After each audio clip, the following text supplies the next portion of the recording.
I'm here in Medjugorje and I'm with Father. What's your name? Tomasz. Oh, like my name, I'm Tom. Okay, Um, pleasure. and my pleasure meeting you too.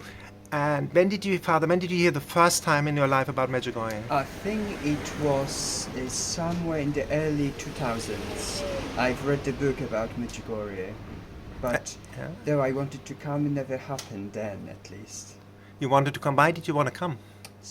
I wanted to come, yes, after reading the book about Medjugorje, yes. And when you came, what happened?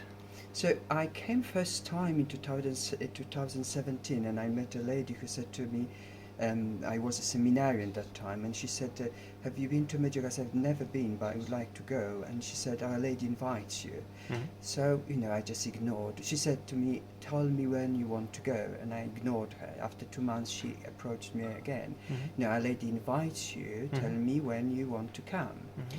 So I did tell her when my holidays are. She said, "Find a friend and let me know the date." I gave her the date. She bought us tickets, she bought us accommodation, and she sent us to Medjugorje. So that Wow. was really powerful, Uh-huh. powerful message. And then when I came back, I decided to come again. Mhm.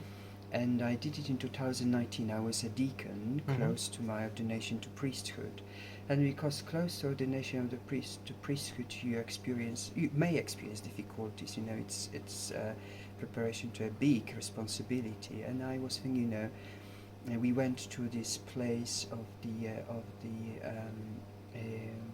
Divine Mercy around here, Mhm. and people were Somanchi. clapping. Yes, people were clapping when they heard that I will be ordained a priest in a month.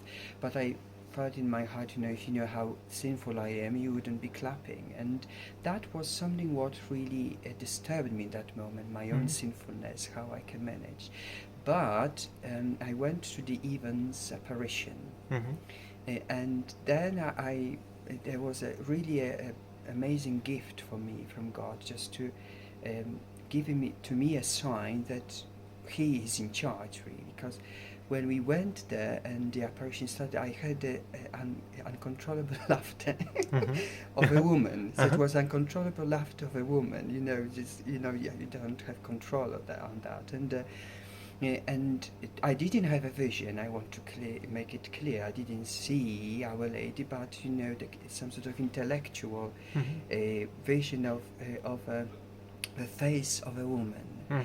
and she looked at all of us, this priests, seminarians, religious there Mhm. gathered together, and she looked at us and she looked through us. Mhm.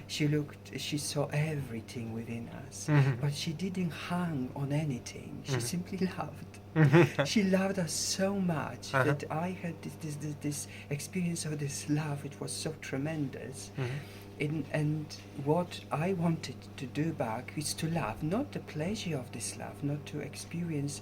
No, it wasn't caused by the pleasure of love, but the love itself. I wanted to love her back, Mhm. because this love was so pure, so total.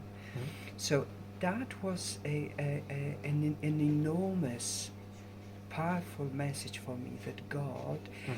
doesn't hang on my sinfulness.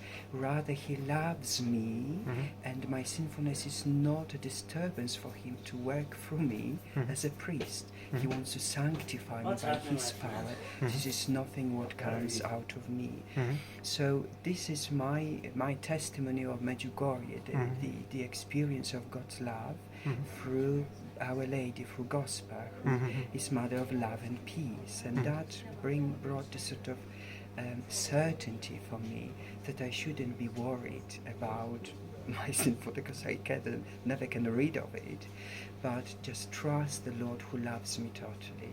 Mhm. So I'm really grateful to be here the fourth time, Yeah. and I hope it won't be the last one. Mhm. Thank you. Wow. And what would you tell people? Why is Medjugorje so special? Why should they come one time? Even like non-Catholics, atheists. Why So should they come? it, it's very hard to, when you experience peace. This is Mhm. the I think the thing I experienced, and Mhm. what I heard, Mhm. the tremendous peace and the Mhm. love of people who live here. Mhm. The other thing is the faithfulness and love to the Eucharist and the Mhm. sacrament of reconciliation. Mhm.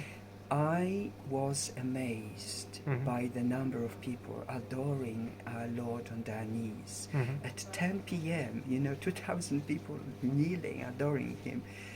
This is the heart of Medjugorje, Eucharist and reconciliation Confession? and prayer for Mhm. yes, sacrament of reconciliation, confession, and prayer, rosary. So everything goes to Jesus. Mhm. This is a very Jesus-centered place. Even if we say about Our Lady, this is Jesus-centered place. So I would encourage anyone to come Mhm. to experience this. This love to the Eucharist, love to the sacrament of reconciliation, and love to Our Lady, who always directs us to Jesus. Wow. And what would you tell people, what is so beautiful about the Catholic faith? Well, if you have Eucharist, you have Jesus. There is no more deeper unity with God as in Eucharist.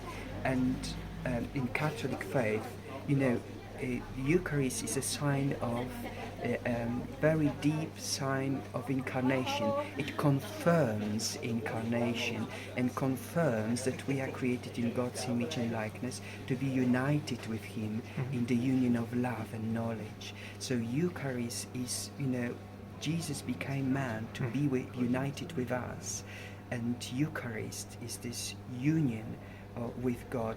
There is no deeper union with anybody else than with Jesus in the Eucharist. This is why Catholic faith is so tremendous, and I'm really I'm grateful to God that He allows me to be a Catholic and to be a Catholic priest. Thank you so much for that My beautiful joy, interview. my joy. Thank you very much. That's very kind.